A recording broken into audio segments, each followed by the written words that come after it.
Hi, this is Paul Acevedo from Mobile Nations coming at you from San Francisco. Hi, I'm Chris Olson. I'm Senior Vice President of Sega Networks Inc. Hi, I'm Mike Evans. I'm the Senior Director of Digital Marketing.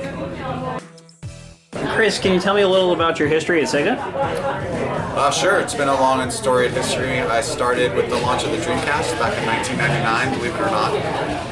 And then I was working for the website, worked at Sega.com, helped launch the ISP to support the Dreamcast. Eventually led up to running the website for Sega as a Western company entity. And then I left for a little while, did some startup-y things, and came back recently to help ramp up the digital side of the business. I've been at Sega now for 7.5 years, so 7.5 years of fun at Sega. It's been a great time. I originally started on the online marketing side before progressing to running the digital business in Europe, looking after XBLA and PSN, working on a lot of the early mobile titles as well. Back in 2008 when we took Super Monkey Ball to the App Store. Recently relocated to the States to come aboard and help Chris on the digital business side. And where do you guys see Sega in today's video gaming marketplace, if you don't mind? Well, I think Sega is wherever games are, so we're always trying to provide a quality experience no matter what platform. So certainly we're involved in the console side, the PC side is a big business for us. We're exclusively working on the mobile side, which obviously is a high growth area and I think very powerful opportunity to present games to a whole new audience. Yeah, I think we can make the argument that Sega brings a lot of its more well-known brands to the mobile space and a little bit less on the console space. Do you guys have more freedom than the console side? I don't know about freedom. I think we're always looking at new opportunities to bring our IP to either new platforms or platforms that are well established. And it's really just a decision. I mean, it's a business decision at the end of the day, but obviously we want to represent our games well and please gamers. And we want to basically provide an optimal experience for the platform. I think it's a combination of what our consumers kind of like. We listen actively to what goes on within the community. We listen actively to the kind of games that people are saying they want. People talk a lot about some of the old brands or franchises which they'd love to see brought back, and that's what we try and do as well. Well, if you don't mind me asking before we get into Crazy Taxi talk, what is the current status of Phantasy Star Online 2? That is a game that exists in Japan. I know that much. It has done very well there. Certainly, we've been happy with the performance of it in Asian territories. I can't comment on anything outside of that.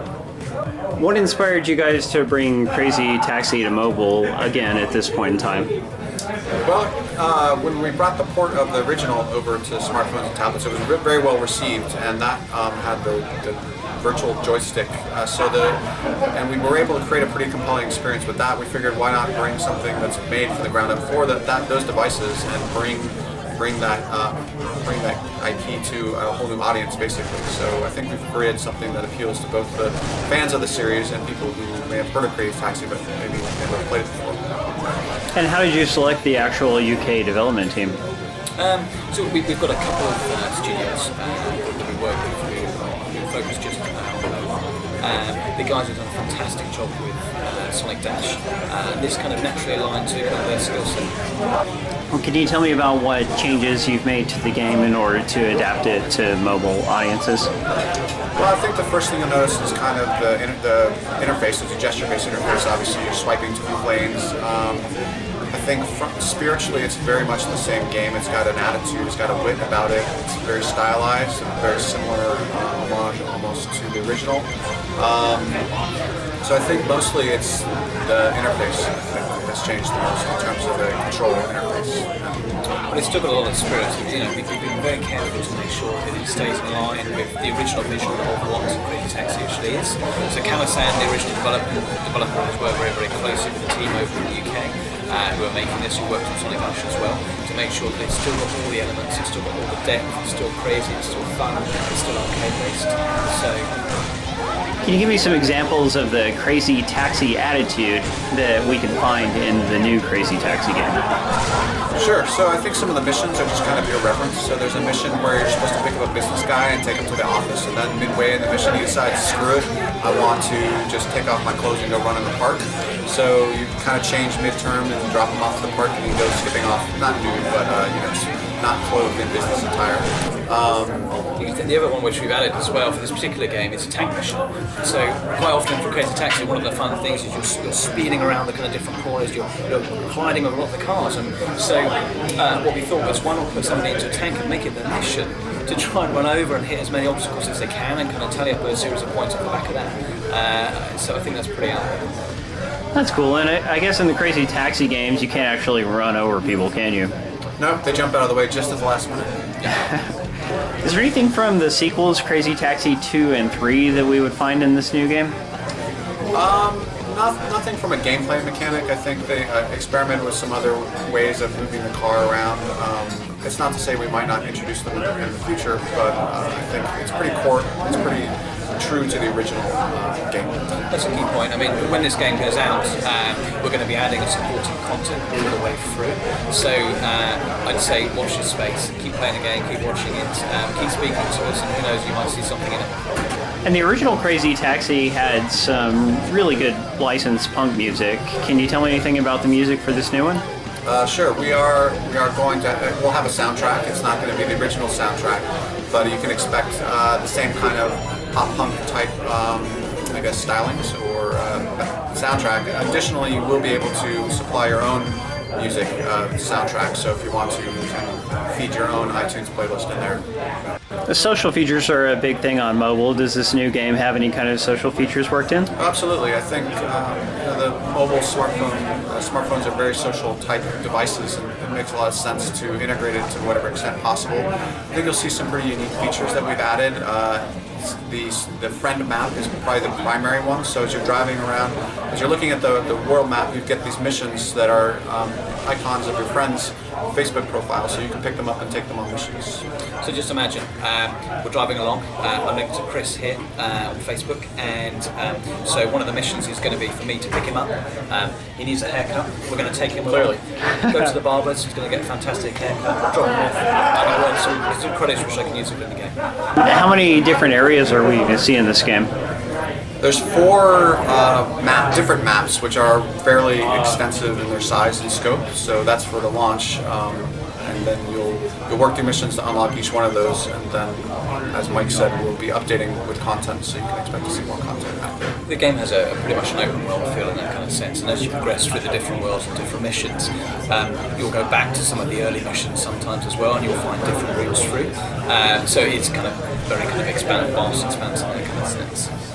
And the original games had kind of a focus on performing moves like drifts and such. Will we see anything like that in this game? Absolutely. There's definitely crazy drifts. There's near misses, so you can dart in and out in between traffic and to rack up points and get bonuses. So everything that you would expect from the originals is definitely in there.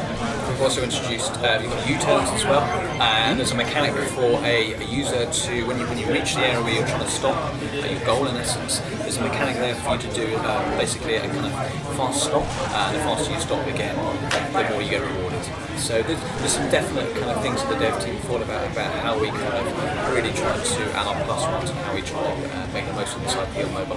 And will this be a paid or free-to-play game? It will be free to play. So what kind of monetization aspects are there? Well, it's the dual currency system, so there's a soft currency that you earn throughout the course of the game, as well as a hard currency called diamonds, which you can also earn in the game. You earn those by leveling up or performing special moves within the missions. Is there anything that requires diamonds specifically and not the soft currency?